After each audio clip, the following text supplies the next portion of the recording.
Previously on Sugar, Spice, and Everything Chaos. So I can't believe we got here from there. But yeah, it is what it is.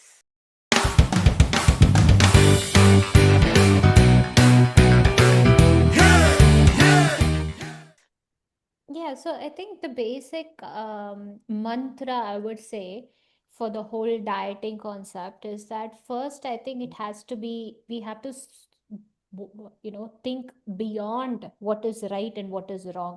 It's not like, okay, we should stop following these trends, which are saying, every reel just says egg is bad, milk is bad, everything that exists in this world is bad. But I think there are three things that I really There- want There's to. a there's a trend before you say that. There's a trend, right? Intermittent fasting. Right now, Intermittent where fasting. from like diets, now we've gone on to stop eating. It's good for you. Yeah. Go I mean, ahead. starving, yeah. I mean, I'm not saying it is all bad or good. I'm not taking a stand, but I think the Yeah. balance and the way that we do it, right? So that's why I think the first thing I really want all of us to take it forward is the mindset. It's that it starts with how you're going to approach your food, why you do the way you do. Are you going to diet because you want to, like, put yourself in that, punishment where you are like, you don't deserve food because you're fat, you're ugly? Is this a kind of, mindset and voice you're giving?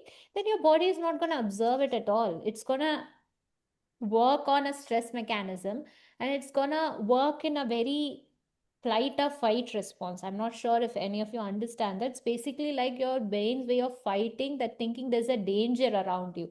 So you basically live like you're in danger. So I think that mindset is something that we have to work on. The second thing I would say is intentional choices. So these mindset, okay, what kind of a person I want to be, what kind of a food I want to fuel for my body so I can be my best self as a mother, as a person, as a career woman, as a living being, whatever it is. How can me I be happier and more peaceful with my body, like you said, that be able to exist within my body.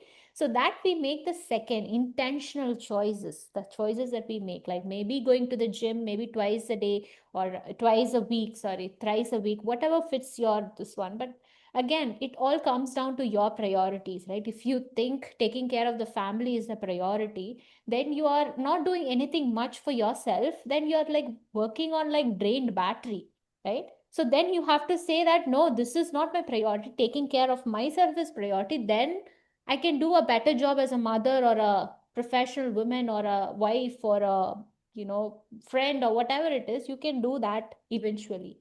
And the third is your physical state. Of course, you have to take into consideration your age, the level of activity you are currently doing. So you cannot like start with, okay, tomorrow everybody's around me is running, so I'm also going to run. Everybody around me is going to the gym, I'm also going to go to the gym. It doesn't work like that. It has to work in such a way that you understand what you can do and you make a plan that you are being nicer to your body, so you move to the next level, right?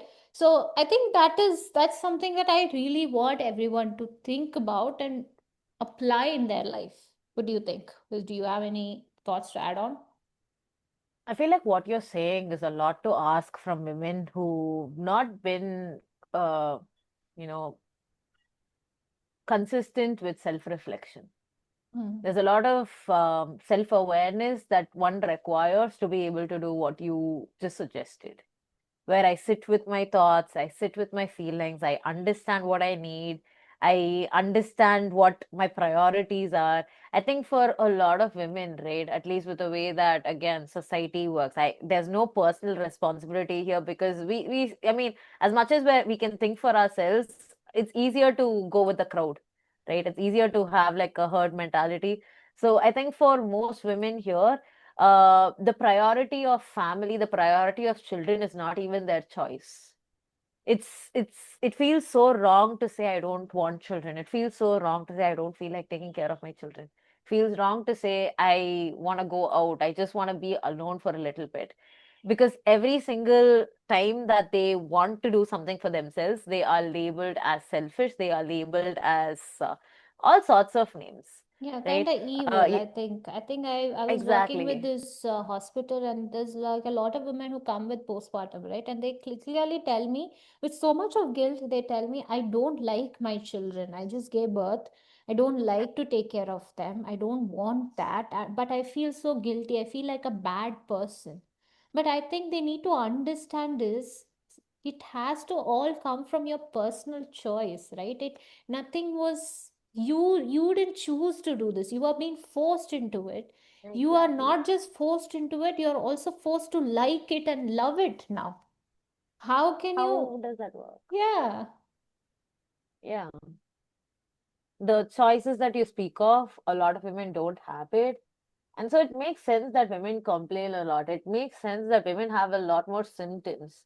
A simple thing like, not having the autonomy to go out when you want to, not having the autonomy to have privacy in your own home, not have the autonomy to speak your thoughts, not have the autonomy to cry. Because we're talking about physical health, I know a lot of women who work out in secret because they don't want their families to know, which is a very sad thing. As much as we talk about how physical health is good for women, physical, like, working out is good for women, these are the same women uh, who want to change, but then they're not able to because they're gonna get a few comments from, their loved ones, so-called loved ones, and it's gonna just put them in that fight or flight mode where they're gonna continue just going on that self-sabotaging path where it's easier to hate yourself than to be doing something that's so selfish. And also some women have come to, I don't know, it's become in their mind that this is something that they chose. They are made to think that it's this something they chose. And I think that is also very problematic, because when I ask them, if you don't want it, why you're doing it? No, no, this is right. This is what I want. I only chose to get married. I only chose to have children. I only did this. They take Yeah. responsibility for accountability for the things that, that is worrying them, because they feel that if they don't, then it scares them even more. What if all this is something that I didn't want? It's something that they never want to think about at all. It's easier to be in denial, no? Hmm. But I feel kind of, truly, I feel very, very bad right now. As much as we want women to love themselves, I think one small thing we can do as like an act of, I don't know, radical, I don't know what you call this, but like loving women just to kind of have like a better, healthier society, is to kind of be easy on ourselves. This is something that I read in one book that I'm reading currently. It spoke about how to be loved, the first thing you need to do is to stop judging others. And the reason it said that is when you stop judging others, let's say there comes a time when you have to do it yourself, right? It's easier for you to do something new because you're not judging, you didn't judge anyone else for doing that before. Isn't that beautiful? Yeah, Like a small so thing you like, basically won't judge yourself as well. exactly, exactly. So if I've never worn makeup, right? And I'm seeing like a beautiful woman wearing makeup, and I'm like, oh, why is she wearing makeup? She can just be so natural. Why makeup? Right? Now let's say 2 years into the future, I'm suddenly into like lipsticks and stuff, and I'm trying on lipsticks. It's gonna be You remember hell for that. me. Yeah, you're gonna remember that voice where you judged that woman, Exactly, and exactly. you're So gonna you be gotta like, and people are gonna judge judging me. yourself. Yeah. So whenever someone says fear of judgment, especially women, the fear of judgment is not the fear of judgment of others, it's the fear of judgment of the self. Mm. Yeah. So women, if you've judged others for dieting, if you judged others for working out, if you've judged other women for being selfish, forgive yourself. And here, Easier I said really than wanna done. correct, selfish means really it's about taking care of yourself, standing up for your choices, loving yourself. It's not a bad word. Selfish is not a bad word. It is not. Um, I think we associate selfish with someone who is, in that sort of mindset where they care about themselves. But I think we need to kind of look at it as someone who cares about themselves to nourish or to reciprocate your love in return. See, I If think why I, one thing yeah, I really want the women to around the globe to think about is I think the only way to get to those, you, all the women who think selfish is a bad thing, is by telling you, remember all your children, all your family members, all your future children, future generation is watching you. And they're going to learn the same thing you are doing. And they're going to learn to love themselves less, become somebody who's bitter, and they're going to raise another generation. Like if we've seen, for example, my mother, who she used to serve hot food first to our family after cooking, and then she used to eat the leftovers or whatever is from the morning that is leftover, right? So as a girl, when I was looking at it, seeing my mother do, it's natural for me to do it for my own family, right? But why, as a woman, I am also an equal person to them, everyone else, but I don't love myself, I don't take care of myself, I give lesser food, lesser nutrition when I'm the one who's doing all the work, right? So I think I want all of you to remember this. You are imparting this into the future generation, and we don't want to create another generation just like this who cannot love themselves. sounds like our hormones or our womanly problems were never actually something to do with biology, but more so to do with how society has groomed us. Hmm, I guess so. So Uh, I think we are now kind of ready to conclude and leave the listeners with something, I believe. yeah. So I was thinking we could, with our listeners, we could do something like an oath where we take it forward with action. We speak so much about how food is not really just about, eating carbs or proteins or fat. It's about your mindset as well, right? So, how about the next time you grab something to eat, you don't feel like crap about it. You eat it while, feeling that gratitude, if you will, saying that, okay, this food is going to nourish me. This food is good for me because it's going to energize me. And energy is good. Um, right now, I'm not going to care about the aesthetics of it because it's kind of amazing that I just get to live. And maybe, slowly over time, this would change our collective mindset of I have to look a certain way to be desirable. I have to look a certain way to be accepted. I have to look a certain way to be good enough to, I just have one life. I need to do the things that I want to do. So, how do I store energy better? Hmm. Yeah, I guess we can do that. What's that one thing that you want to, you know, take an oath for? What do you want to I be think ready? for me, yeah, I think for me, this is this year. It's 2026.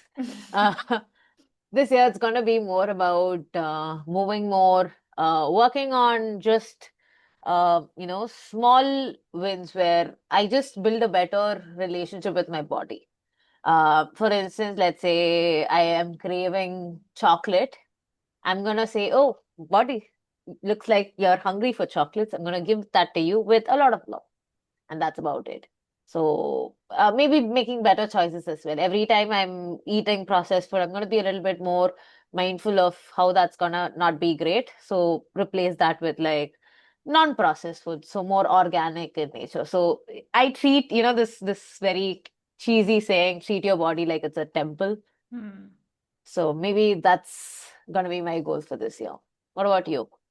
I guess for me, I think before, whenever I get anxious or stressed, I kind of get into this defeating behaviors, such as, even more scrolling or, doing these things, which is very mindless and all the more drains me.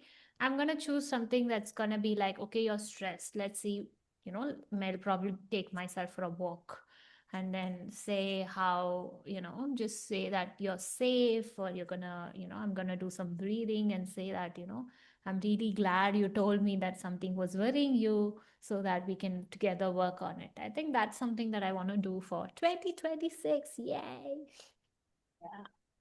I think I'm I'm really glad we have this conversation. We had this conversation because I think someone has to, and hopefully we get to a place where it's normal, it's common for us to see women doing things that's good for them, and it's not considered selfish anymore.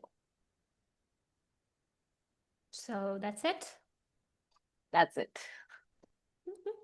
If you really liked what we were talking about, if we made you uncomfortable in a very good way and you want to listen more, like our content, follow and subscribe, and also follow us on Instagram, YouTube, everywhere. And we'll also give your comments on what we can improve, what you want us to talk about. So yeah.